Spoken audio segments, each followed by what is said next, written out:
Histoire frère joyeux. Autrefois, il y avait une guerre, et quand elle prit fin, un grand nombre de soldats qui y avaient été engagés furent licenciés. Parmi les autres, frère Méry reçut sa libération, et rien de plus, pour tout ce qu'il avait fait, qu'une toute petite miche de pain de soldat et 4 demi-pensions en argent. Avec ses biens, il poursuivit son chemin. Or, un saint s'était assis sur la route, comme un pauvre mendiant, et quand frère Méry arriva, il lui demanda l'aumône pour lui donner quelque chose. Alors le soldat dit, « Cher mendiant, que dois-je te donner? J'ai été soldat et je viens d'obtenir ma libération, et avec cela seulement un tout petit pain et 4 demi-deniers. Quand cela sera parti, j'aurai mendié comme toi. » Cependant, il divisa le pain en 4 parts et en donna une au saint, avec un demi-sou. Le saint le remercia, et après avoir parcouru un peu plus le chemin, il s'assit comme un autre mendiant à la manière du soldat. Quand frère Méry revint, le saint lui demanda de nouveau l'aumône, et le vieux soldat lui donna encore un autre quart de pain et un autre demi-penny. Le saint le remercia et s'assit une 3e fois sur le chemin, comme un autre mendiant, et s'adressa de nouveau à frère Méry. Frère Méry lui donna un 3e quart du pain et le 3e demi-penny. Le saint le remercia et frère Méry repartit avec tout ce qui lui restait, un quart du pain et un seul sou.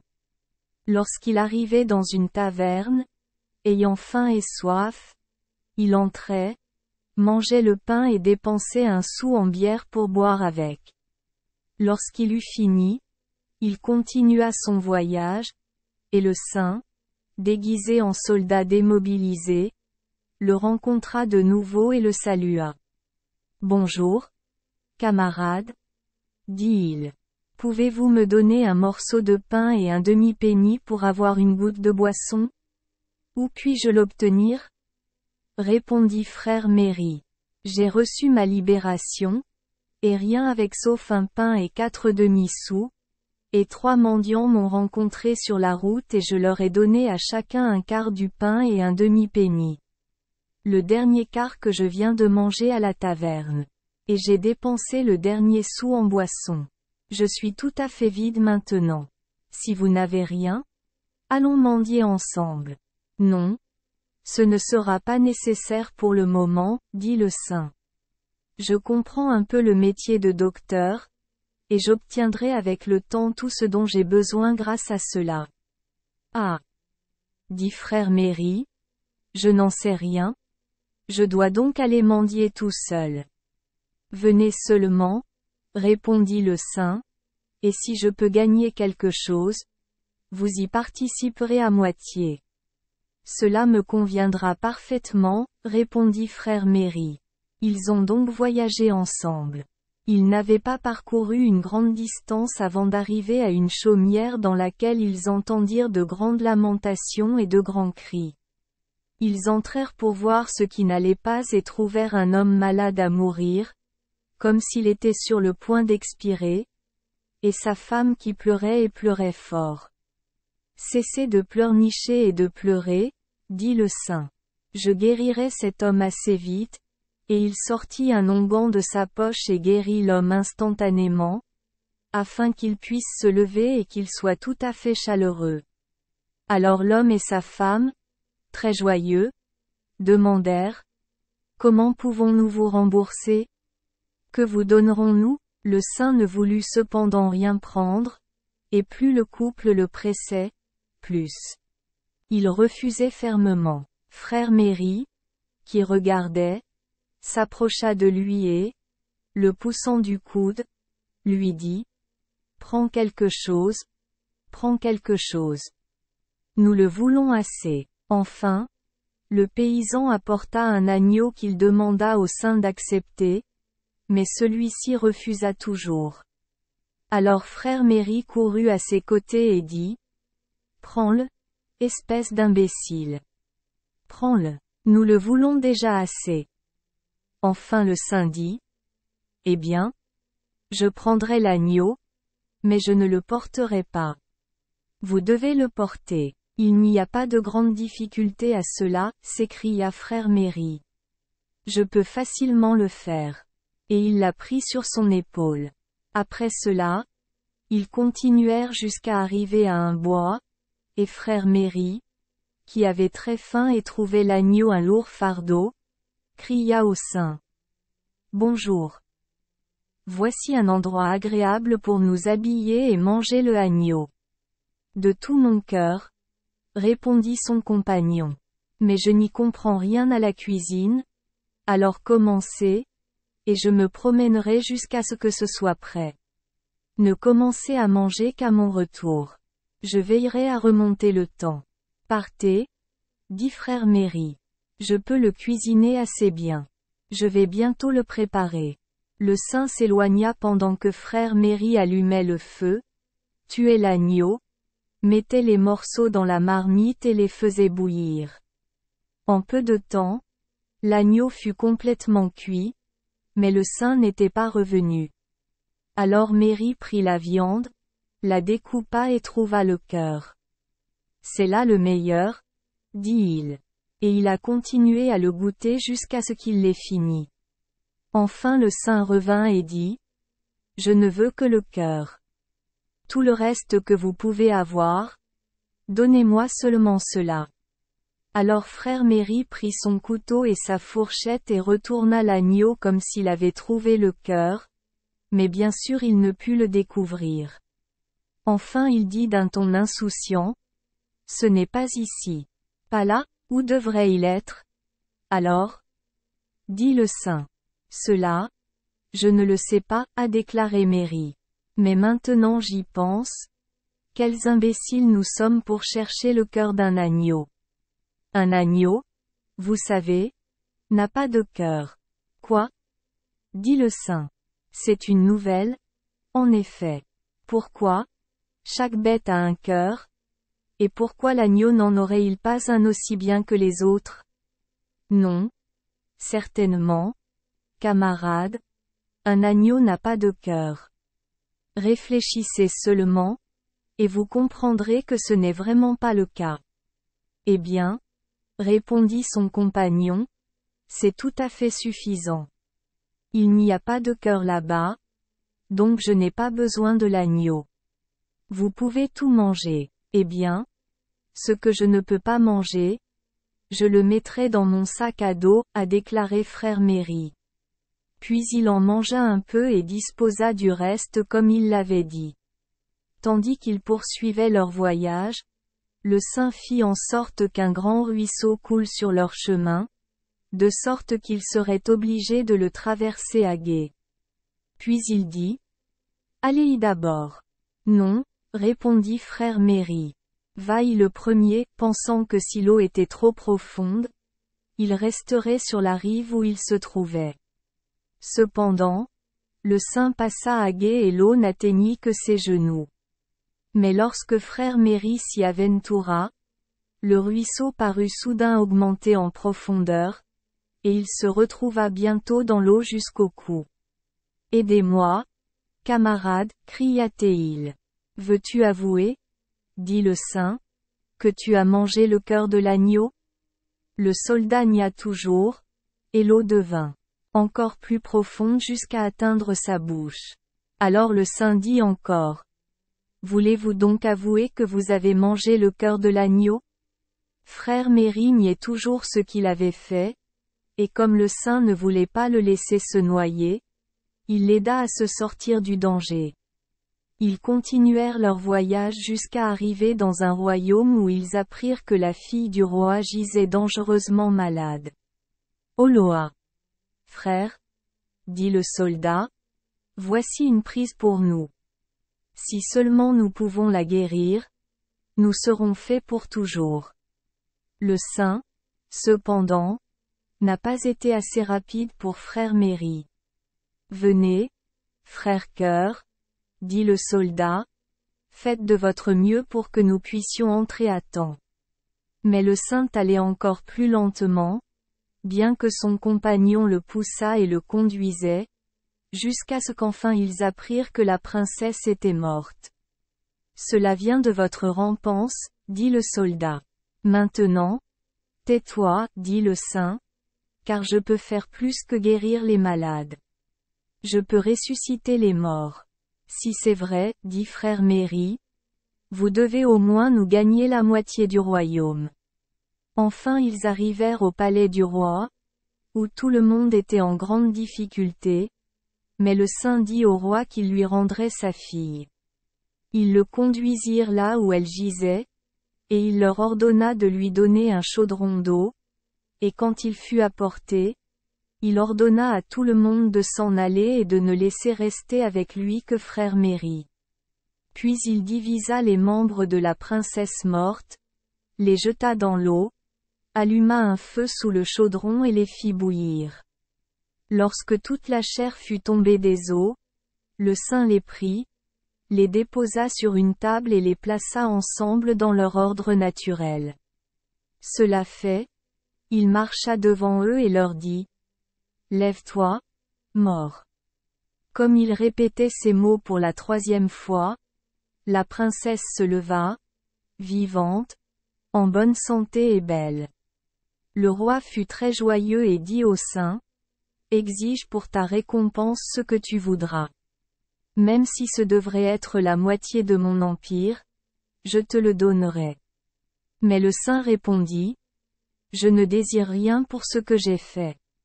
Ô toi, Jack Fool, pensa frère Méry pour lui-même. Puis, donnant un coup de coude à son camarade, il dit: Ne sois pas si bête. Si tu n'as rien, j'en ai besoin de quelque chose. Le saint, cependant, ne voulut rien prendre, mais comme le roi vit que son compagnon recevrait volontiers un cadeau, il ordonna au gardien de ses trésors de remplir son sac à dos d'or, ce dont frère Méry fut très content. Ils continuèrent leur chemin jusqu'à ce qu'ils arrivèrent à un bois, lorsque le saint dit à son compagnon de voyage: Maintenant, nous partagerons l'or. Oui, répondit le soldat, c'est possible. Alors le saint prit l'or et le divisa en 3 portions. Eh bien, pensa frère Méry, quel caprice a-t-il en tête maintenant, en faisant 3 colis, et seulement 2 d'entre nous?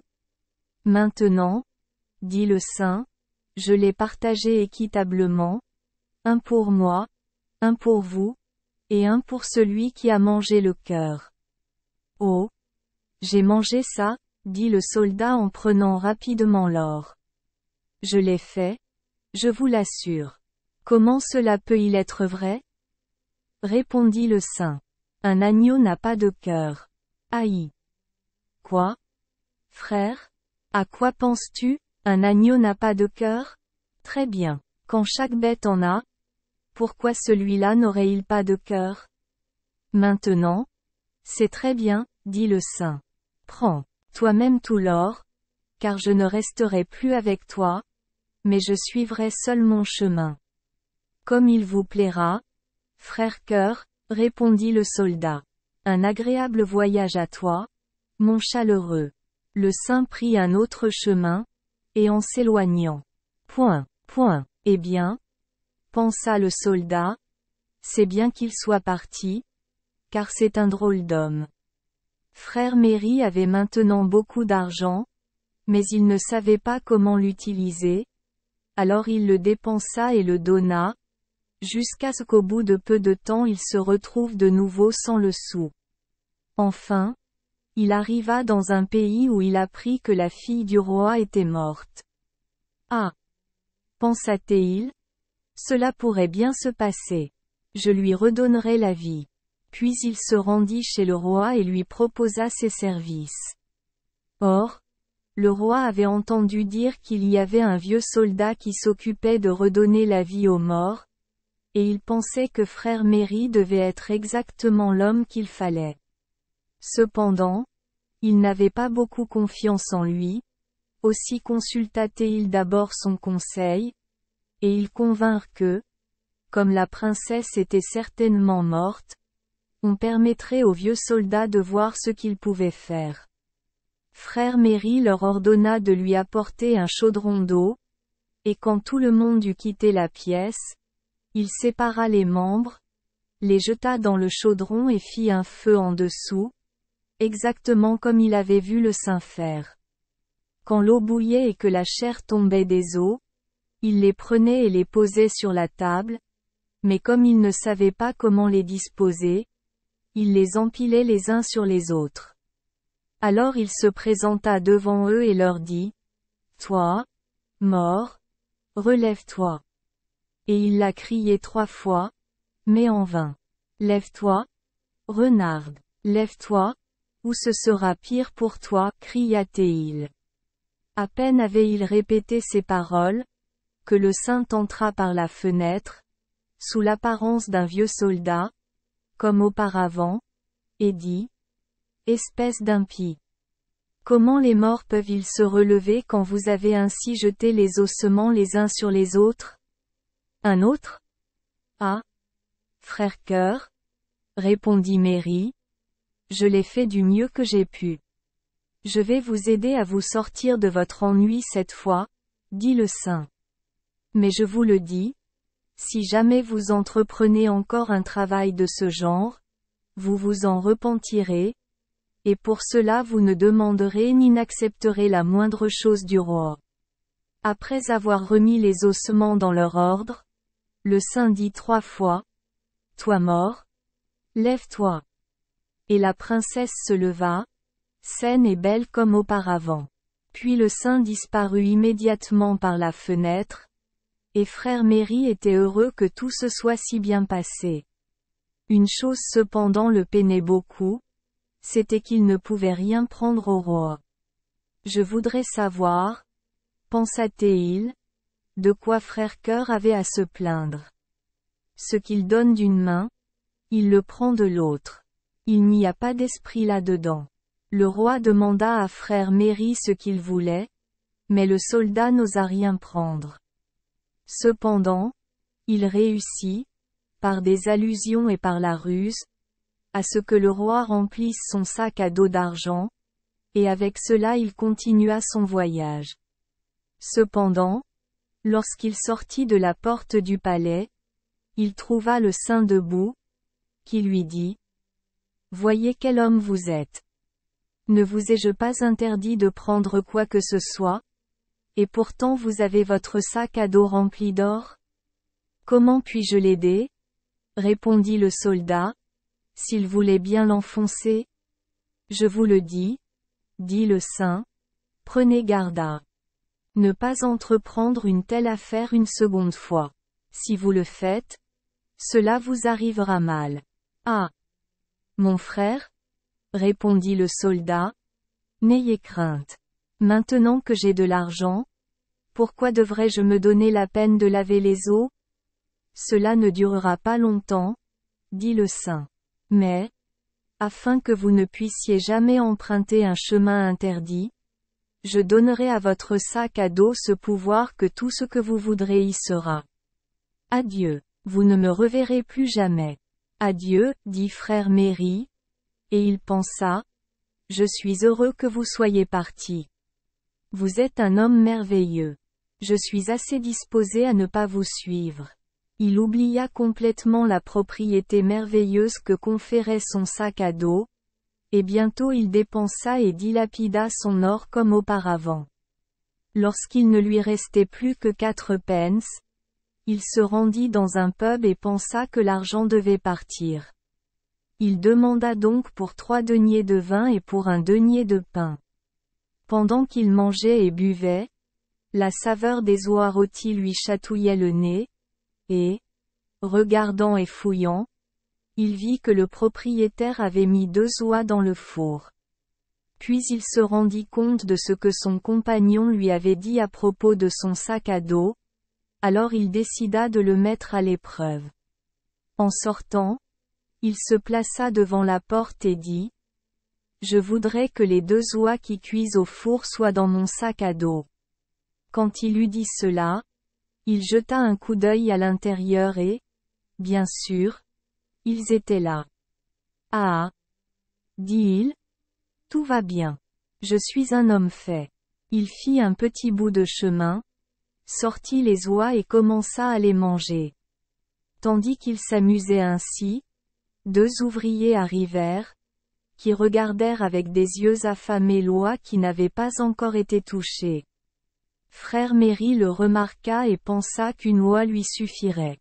Il appela donc les hommes, leur donna l'oie et leur ordonna de boire à sa santé. Les hommes le remercièrent et se rendirent au cabaret, demandèrent du vin et du pain, sortirent leurs présents et commencèrent à manger.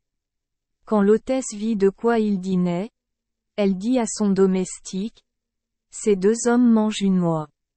Vous feriez mieux de voir si ce n'est pas une des nôtres sorties du four. » L'hôte a ouvert la porte, et voilà.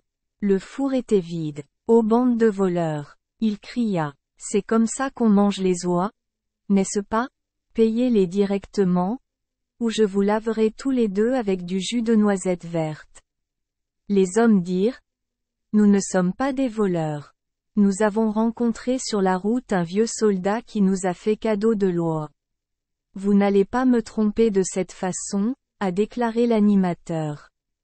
Le soldat est venu ici, mais il est sorti comme un honnête garçon. Je m'en suis occupé. Vous êtes les voleurs et vous paierez pour les oies. Cependant, comme les hommes n'avaient pas d'argent pour le payer, il prit un bâton et les frappa dehors. Pendant ce temps, tandis que frère Méry poursuivait son chemin, il arriva à un endroit où se trouvait un château noble et non loin de là un petit cabaret. Il y entra et demanda un logement pour la nuit, mais le propriétaire dit que sa maison était pleine d'invités et qu'il ne pouvait pas l'héberger.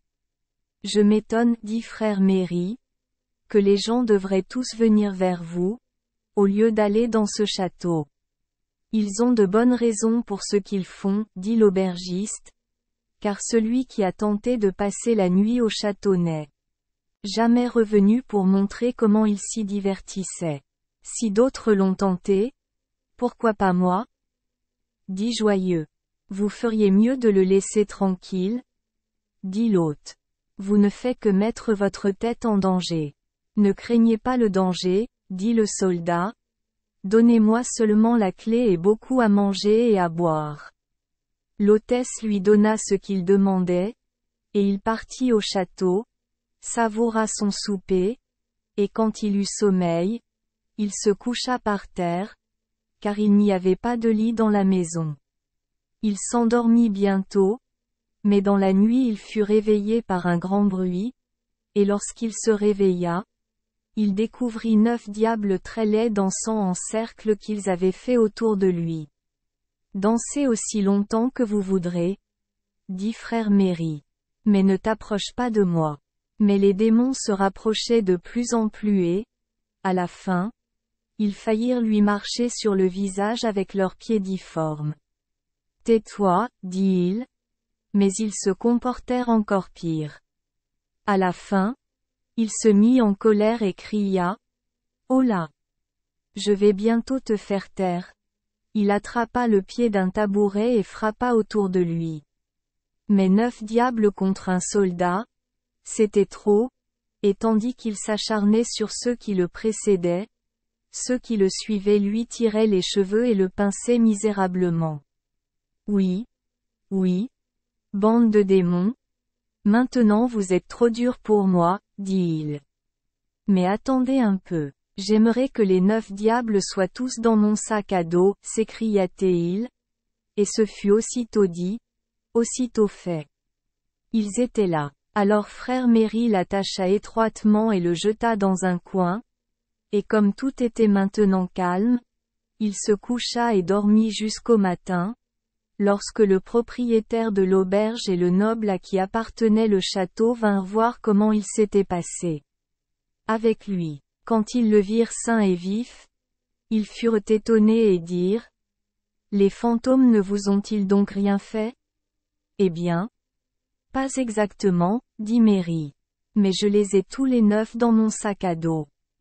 Vous pouvez maintenant habiter assez tranquillement dans votre château. Désormais ils ne vous dérangeront plus. Le noble le remercia et lui donna de grandes récompenses, le suppliant de rester à son service, disant qu'il prendrait soin de lui tous les jours de sa vie.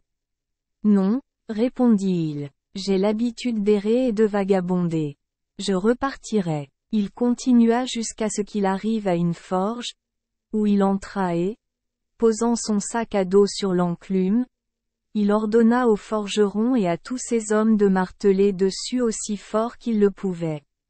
Ils firent ce qu'on leur disait, avec leurs plus gros marteaux et de toute leur force, et les pauvres diables poussèrent un hurlement pitoyable. Lorsque les hommes ouvrirent le sac à dos, il y avait 8 morts, mais l'un d'eux, qui était blotti dans un pli, était encore en vie, et il s'éclipsa et s'enfuit chez lui en un clin d'œil. Après cela, frère Méry erra longtemps à travers le monde. Mais finalement il vieillit et commença à penser à sa fin future.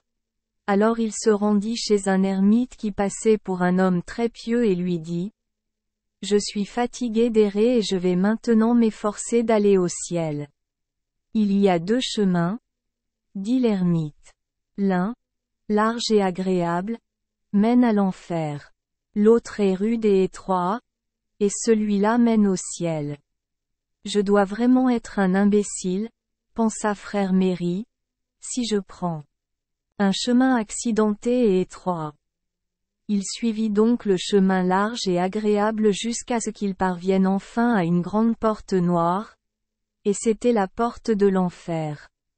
Il frappa, le portier lui ouvrit, et quand il vit que c'était Méry, il fut terriblement effrayé, car qui pouvait-il être sinon le 9e diable qui était dans le sac à dos, et il s'était cru chanceux, car il avait s'en est sorti sans rien de pire qu'un œil au beurre noir.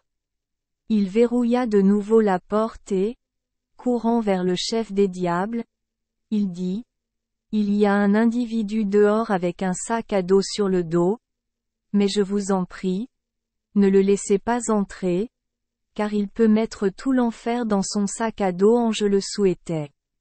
Il m'a un jour donné un coup de marteau terriblement laid. » Alors ils appelèrent frère Méry et lui dirent qu'il devait s'en aller, car ils ne devaient pas le laisser entrer. Eh bien, s'ils ne veulent pas de moi ici, pensa Méry, j'essaierai même si je peux trouver un logement au paradis. Je dois me reposer quelque part. Alors il se retourna et continua son chemin jusqu'à arriver à la porte du ciel, et là il frappa.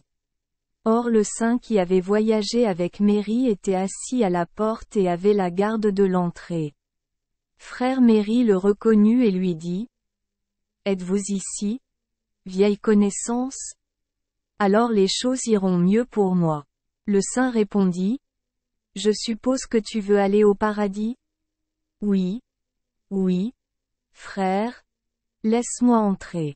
Je dois m'installer quelque part. » « Non, dit le saint.